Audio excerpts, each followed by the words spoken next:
Com sua localização na zona oeste de São Paulo, o Butantã apresenta 12,5 km² e tem seus limites demarcados pelas margens do rio Pinheiros.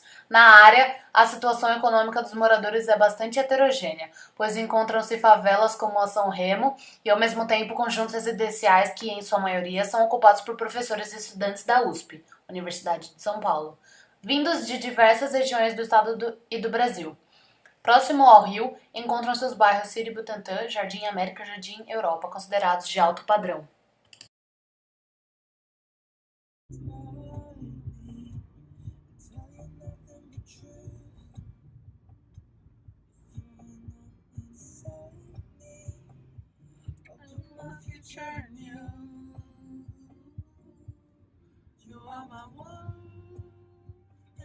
Assim como o resto de São Paulo, o Butantã, sendo um bairro de uma cidade feita para carros, tem calçadas estreitas e ruas largas.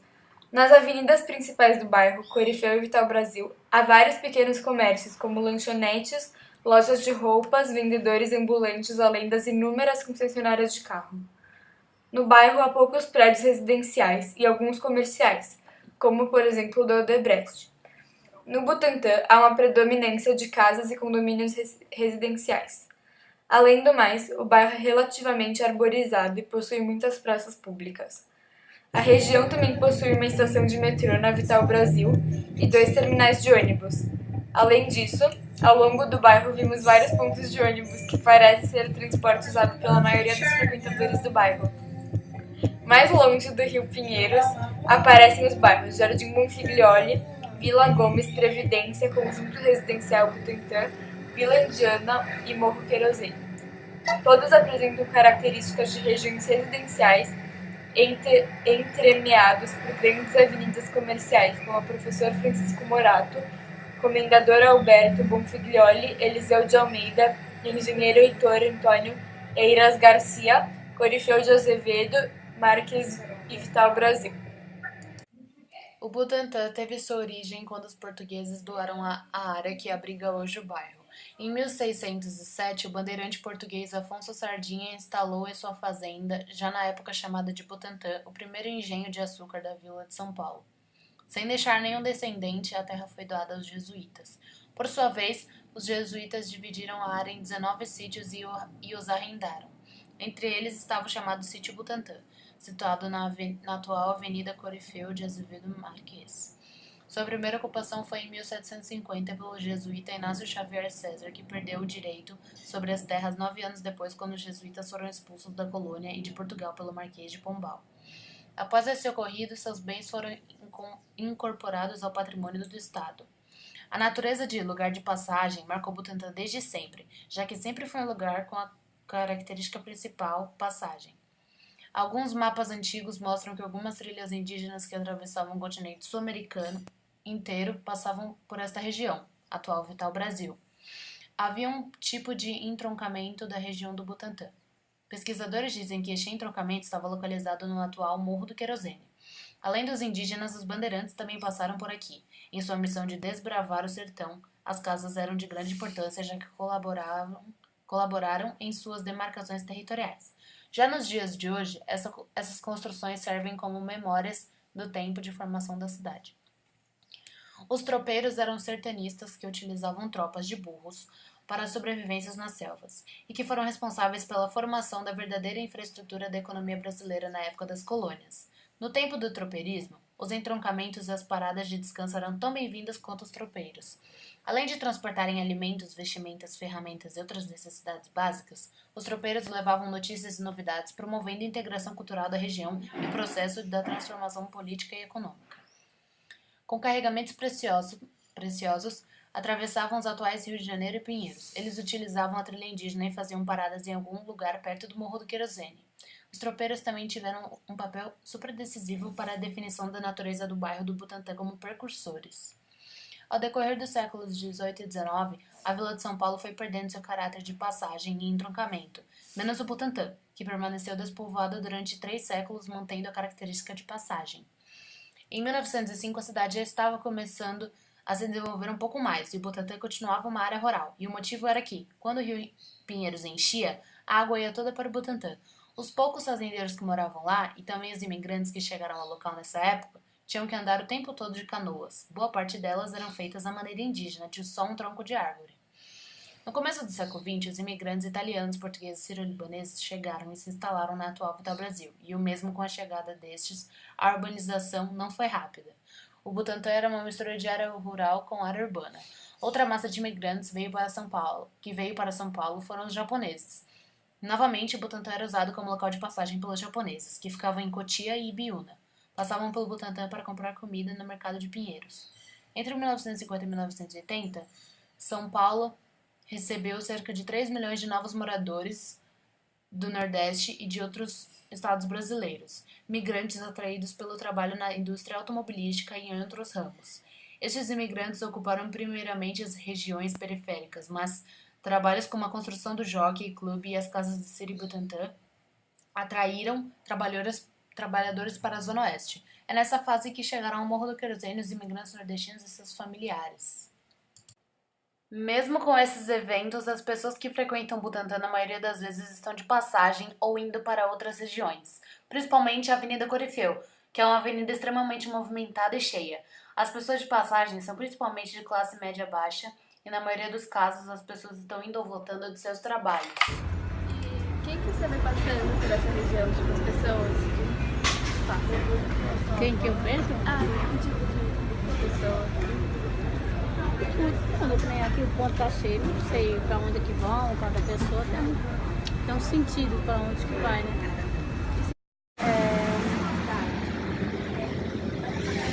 Quem que você são as pessoas que vê na rua? Tipo, que tipo de pessoas você vê passando por aqui? Todo tipo de pessoa. E que tipo de pessoa você vê passando por aqui? Pessoal? Pessoas. Tudo gente boa. Tudo gente boa. A gente mesmo que faz a vida. O povo, sabe, convivendo com o povo, aí você vai aprendendo mais ainda. E quando a pessoa que você percebe que não presta, você só bom dia, só aí, vai embora. Não. As pessoas que você vê frequentar a loja e a região. Geralmente eu vejo bastante, assim, pessoas de empresa que trabalham aqui por perto, né? Tipo, oficina ali, tem oficina mecânica ali aqui na Alvarenga. Até a gente da faculdade também, que passa bastante na calçada, a gente tem bastante contato. Como já foi dito, o Butantã possui muitos bairros residenciais, mas também tem muitos bairros comerciais. O comércio do Butantã é muito diferenciado. Tem desde marcenarias até lojas de roupas, concessionárias, mercados, etc. Sendo todos esses pequenos, e no caso da Vital Brasil, mais direcionados às pessoas de passagem. Existem algumas exceções, como por exemplo a Vila Butantã, ou até mesmo a Academia. Por sua vez, todos esses são muito recentes. O Butantã possui como principais meios de transporte o metrô e o ônibus. Na Vital Brasil, por exemplo, tem muitos pontos de ônibus e também há uma estação enorme de metrô. Alguns frequentadores do Butantã se queixaram do transporte público, falando que poderiam ter melhorias. Além do mais, as avenidas principais têm ruas muito largas e calçadas muito estreitas, o que pode ser um problema, já que fica muito difícil andar tranquilamente nas calçadas. Além do mais, as pessoas levam em média 1 hora para ir e voltar de seus trabalhos que ficam situados no Butantã. O metrô é uma estação terminal de linha 4 amarela que apresenta diversas ligações na estação Paulista com a linha verde, na Luz com a estação laranja, azul e rosa Pinheiros com a estação turquesa. Dessa forma, esse novo transporte levou com que as pessoas passassem mais pela região, já que podiam utilizar esse mesmo caminho para chegar em diversos outros lugares. Oi? Eu venho aqui de 15 em 15 dias. Você trabalha aqui perto? Trabalho. Chego às 8h30, saio às 6h30 da tarde. E como você vem pra cá? De ônibus. E você acha que é bom o transporte público? Esse que eu pego sim, porque é perto da minha casa e desse perto do trabalho. E como você faz pra chegar até aqui? É pertinho 1 hora. Na hora? E que transporte que você usa? Você vem de ônibus ou de metrô? Eu venho no busão, pego o busão na porta, aí lá na promessa. Final a final. E você acha bom o transporte? Eu? Demais. Sentado? Que bom. Eu trabalho com isso aqui porque eu sou aposentado. Só para passar tempo. A região está cada vez recebendo mais investimentos, tanto por parte do Estado quanto por das empresas privadas. O bairro apresenta locais que claramente influenciam não só o desenvolvimento local, mas também foram marcos para o Estado. A USP foi fundada e mantida pelo próprio Estado na década de 30, quando o Butantã era desvalorizado e pouco desenvolvido. É localizada dentro da cidade universitária, que foi fundada pelo político Armando de Salles Oliveira, com o objetivo de transformar esse lugar em um centro de estudos. Dentro dessa pequena cidade estão a maioria das unidades de ensino, auditórios, clubes de esporte, museus, bibliotecas e centros de pesquisa da universidade. Devido às cotas e ao fato da USP ser pública, é uma das mais concorridas. Há uma diversidade de gente de classes sociais dentro do campus. Portanto, é muito concorrida e difícil de entrar. A Universidade de São Paulo atraiu muitas pessoas ao bairro, principalmente estudantes, e com isso também trouxe pequenos comércios, assim gerando mercado consumidor para os moradores. Já o Instituto Butantã foi fundado em 1901, em uma área um pouco afastada do centro, onde ficava a elite, que na época era ocupada por grandes fazendas. Alguns anos antes, 1889, houve uma epidemia relacionada à peste bubônica em Santos, que para seu combate foi necessário ser criado um soro na fazenda Butantã e do lado de um instituto bacteriológico. Durante alguns anos, o instituto apenas fazia soros e pesquisas sobre a coordenação do Dr. Vital Brasil, assim originando o nome da avenida. Além disso, era chamado de Instituto Serum Terápico. Foi apenas em 1925 que o Instituto Butantã recebeu este nome que carrega até hoje, e também que passou a ser relacionado ao governo. Essas instituições geram oportunidades de trabalho, aumento da procura de emprego. Por conta da oferta de emprego, atraiu o mercado consumidor e aumentou o comércio da região, assim valorizando mais o bairro. Vou achar que eu sou turista. De tudo isso, com a chegada do metrô, a região acabou atraindo mais pessoas, se valorizando e assim causando um alvoroço no mercado. Além do aumento da sua importância, o Butantã possui uma terra dura e compacta, que são características perfeitas para o empreendimento das construtoras.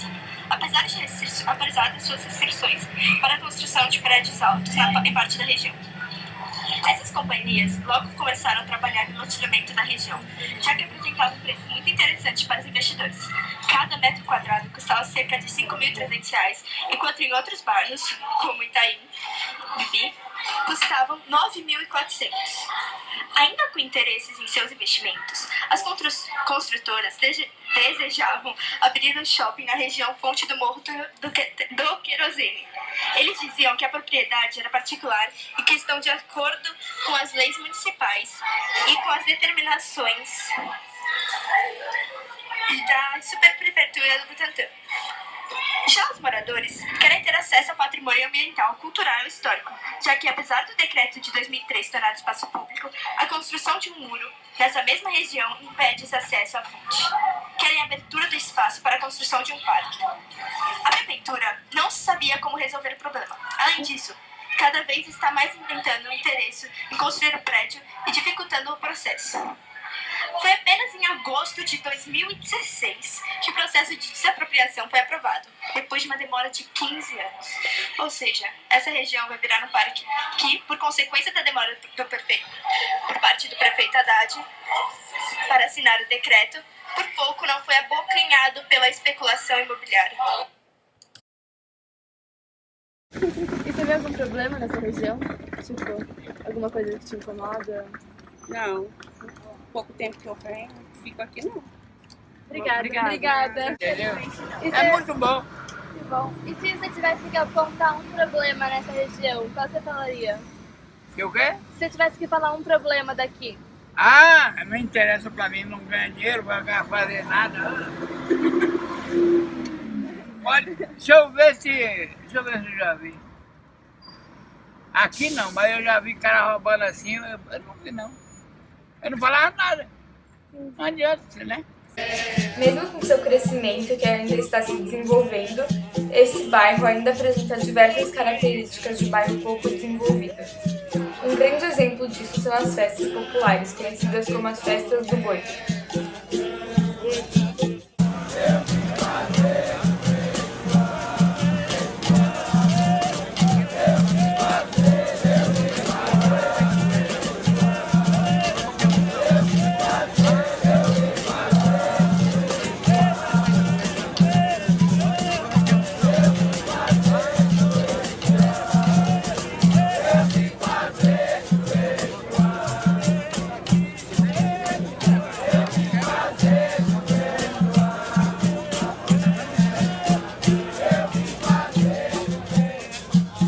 Fazendo essa festa, trazendo alegria para as crianças, para os adultos. E é uma cultura maranhense que nós estamos fazendo aqui em São Paulo, há 30 anos. O meu nome é Sol, né? Eu sou moradora aqui do Morro do Querosene, que é esse bairro maravilhoso que tem essas festas culturais, né? E essa é a Morte do Boi, que é a nossa última festa, né? Que é uma cerimônia linda, maravilhosa, que tem toda aquela história do boi, da cultura folclórica, né, brasileira. E a minha barraca é uma barraca toda espiritual, que tem a ver com o evento, tem a ver com a festa. Trabalho com os alimentos, todo feito especialmente para a festa, que é de Oxós, que é um orixá da Umbanda, que é uma energia toda de luz. E o que mais?